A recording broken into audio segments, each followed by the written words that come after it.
성도 여러분, 안녕하십니까? 2025년 제1기 6과 하나님의 공의로운 사랑을 함께하게 된 저는 오클라마 교회를 섬기고 있는 전상훈입니다.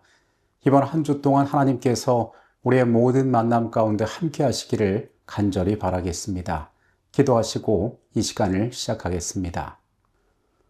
사랑이 많으신 아버지 하나님, 우리의 삶에 다가오셔서 우리에게 말씀하시고 우리를 새롭게 하여 주시옵소서.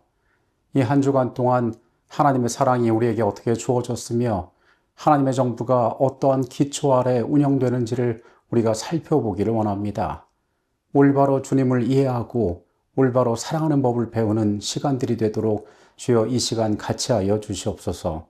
거룩하신 예수 그리스도 이름으로 기도합니다. 아멘. 사랑과 공의라는 두 가지의 개념을 우리는 상반된 것으로 여길 때가 많습니다. 사랑은 때로 조건 없는 관용으로 생각되어지기 쉽고 공의는 양보 없는 처벌로 받아들여지기 때문에 그렇습니다.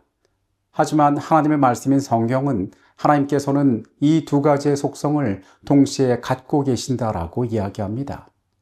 진정한 사랑은 공의를 요구하고 진정한 공의는 사랑을 통해서 다스리고 실현되게 되어 있습니다.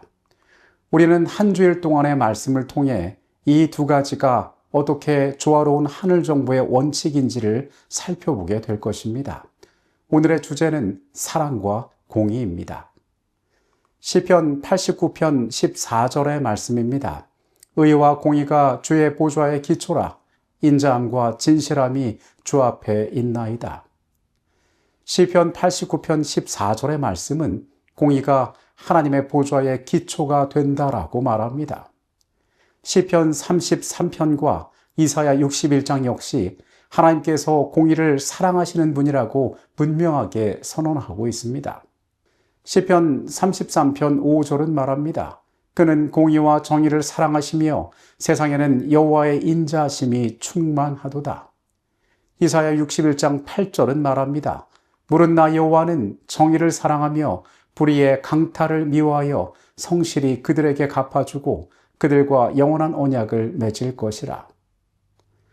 우리가 이 말씀들에서 확인할 수 있는 것처럼 공의는 하나님의 정부의 기초이자 하나님께서 사랑하시는 것입니다.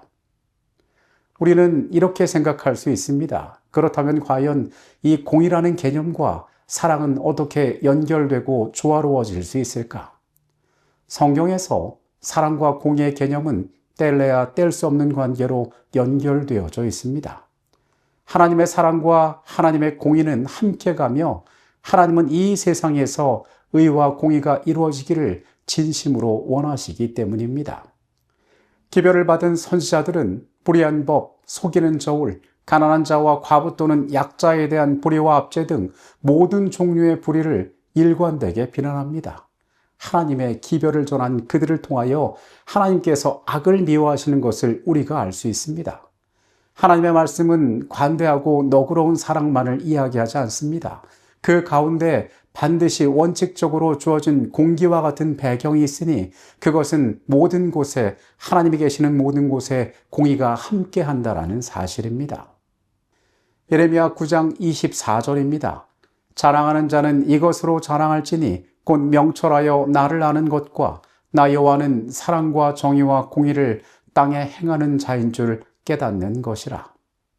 만약 누군가가 자기 자신 혹은 특정한 일부의 사람에게만 사랑을 베푼다면 그것을 사랑이라 말할 수는 있지만 우리는 그것을 공의라 부를 수는 없을 것입니다. 사람은 많은 악과 불의를 행합니다.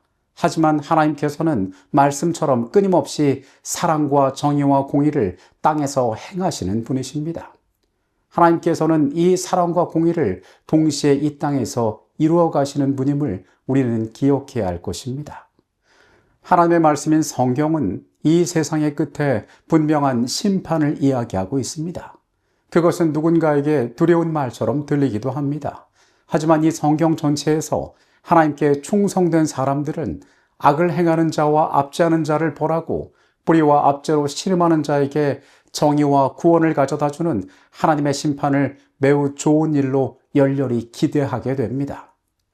올바른 판단의 기준하에 세워진 공의는 많은 자들에게 자유함과 구원을 가져다 주기 때문에 그렇습니다. 하나님에게는 인간이 가진 불완전함이 없습니다. 그래서 그분의 공의 아래에 있을 때에 모든 자들은 합당한 축복을 얻을 수가 있게 되는 것입니다. 불의를 미워하시는 그 하나님께서 옳은 길에 행하는 자들을 올바로 판단하신다는 것입니다. 우리가 사는 세계의 사람들도 정의를 외치는 경우가 많이 있습니다. 세상에 세워진 모든 나라들의 정부마다 정의를 말하기도 합니다. 그러나 사람에 의해 통치되는 나라는 온전한 정의를 이 땅에서 이룰 수가 없습니다. 성경은 반복하여서 의와 정의는 하나님의 나라의 기초가 된다라고 이야기합니다. 반듯한 하나님의 사랑의 정부는 정의롭고 의로우며 개인의 이익과 권력을 위하여 불의를 빈번히 저지르는 이 세상의 부패한 정부와는 전혀 다릅니다. 시편 85편의 말씀입니다. 인애와 진리가 같이 만나고 의와 화평이 서로 입맞추었으며, 이 시편 85편의 말씀은 하나님 안에서 인애와 진리가 같이 만나고 의와 화평이 서로 입맞춘다라고 이야기합니다. 사랑과 공의, 이 두 가지의 가치가 어떻게 함께 갈 수 있는지, 하나님께서 이 두 가지를 어떻게 소중히 여기시는지 우리에게 보여주시는 것입니다. 미가 6장에서 하나님께서는 우리에게 무엇을 원하시는지를 분명하게 말씀하십니다. 사람아, 주께서 선한 것이 무엇임을 내게 보이셨나니 여호와께서 내게 구하시는 것은 오직 정의를 행하며 인자를 사랑하며 겸손하게 내 하나님과 함께 행하는 것이 아니냐. 오늘 우리가 하나님의 성품을 반영해야 한다면 사랑과 그로부터 나오는 정의와 자비가 그 중심이 되어야 할 것입니다. 진정한 사랑은 공의의 바탕 가운데 주어지게 되어 있습니다. 공의는 사랑을 통해서 다스리고 실현되게 되어 있습니다. 하나님은 세상에서 공의가 이루어지기를 진심으로 우리의 삶에 원하고 계시며 또한 그러한 삶을 우리에게 요구하고 계십니다. 하나님의 사랑은 그분의 자비에 못지않게 공의에도 표현되어 있다. 공의는 그분의 보좌의 초석이며 그분의 사랑의 열매이다. 진리와 공의로부터 자비를 분리시키려는 것이 사탄의 목적이다. 사탄은 하나님의 율법의 의가 평화의 적이 된다는 것을 밝혀보려고 애써왔다. 그러나 하나님의 계획에는 이것들이 서로 분리될 수 없도록 단단히 결합되어 있으므로 전자는 후자 없이 존재할 수 없다는 사실을 그리스도께서 보여주셨다.